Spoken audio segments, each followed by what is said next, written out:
The Clark County Medical Examiners began exhumation at 7 a.m. at Palm Mortuary of an unidentified female who was found deceased downtown at the Greyhound bus depot in 1982.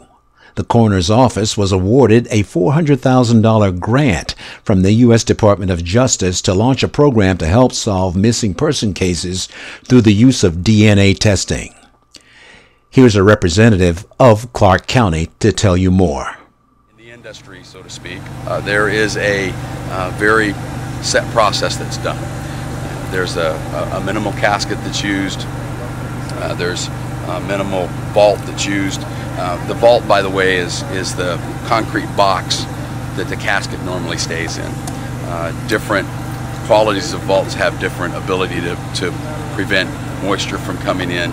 The use of the vault, oftentimes, if you look across the cemetery, you'll see that the ground is generally flat. If you go to an old cemetery, you'll notice that the ground is very wavy.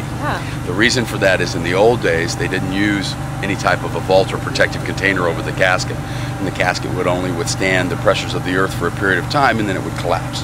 By using the vault, it prevented that collapsing, and it was multifold, of course, for the loved ones want their remains protected appropriately.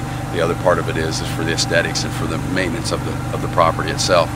And then the last thing is with these vaults, many times when that's used, it won't necessarily prevent the intrusion of moisture. So once the moisture gets, because you're at a certain level in the ground, there's a natural moisture that's there.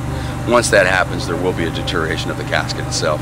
And so we may be dealing with that today. And that's not uncommon, but I'm pleased to tell you that of the 10 exhumations that we've had, we've just been notified that we have gotten a CODIS, gotten a DNA sample that's been a positive marker system. The markers are there, so we have DNA on all 10.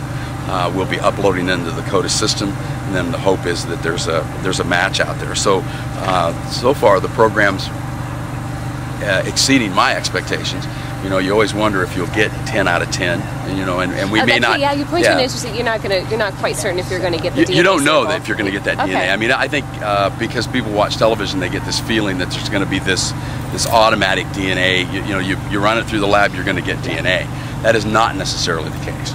And so when you're dealing with remains that have been buried for a period of time, or they may be exposed to certain environments, that may inhibit the ability of the lab to obtain the DNA samples. So when we just found out that we're at 10 out of 10 at this point, we're very, very pleased. And I want you to know this is as a result of a lot of hard work by a lot of people in our office. Yeah. I have the privilege of being the voice of the office, but I want you to know the work's done by others, and they're doing an excellent job. We're very pleased. And it's just what we're going to do is take you inside the line and let you do some of the filming before we get to that final point where we raise the top of the vault, and then we'll have you go back behind the line again, and then we'll come back to you in a little bit, okay? Okay. Clark County Coroner Mike Murphy said, "What many of these cases represent for families is resolution, and we hope with this case in particular we can solve a 28-year-old mystery." The other part of this that I think is important is that if you look across this cemetery, and even here closely, you'll see that there are flowers and there are names on graves. But if you look over there, there are none. There is someone that speaks for all of these people. No one speaks for these folks. And I think it's incumbent upon us to speak for those folks, if we can. And I think that's a part of our obligation. I think it's definitely a part of our responsibility. And so we feel like we were very fortunate to get this grant money to take that opportunity to try to do that. I think when you break new ground, you have to be prepared that sometimes you won't be as successful as you think you will. But again, you always have to have that optimism, and we have it. And there's been a lot of folks in our office that have worked very hard on this process, and I want to compliment them for their work. Last question, who is this woman as far as you know right now? What we know about her is that she is a woman that was middle-aged that died in the Greyhound bus depot. She died of natural causes. It appeared at one point that she did have some personal belongings, but they had been gone through, so the identification was not present. She did not show on fingerprints at that time. There was nothing that would lead to an identification. One of the things we talked about earlier was we actually have a photo. Back in those days, the idea of putting a photo into the media for identification was considered inappropriate.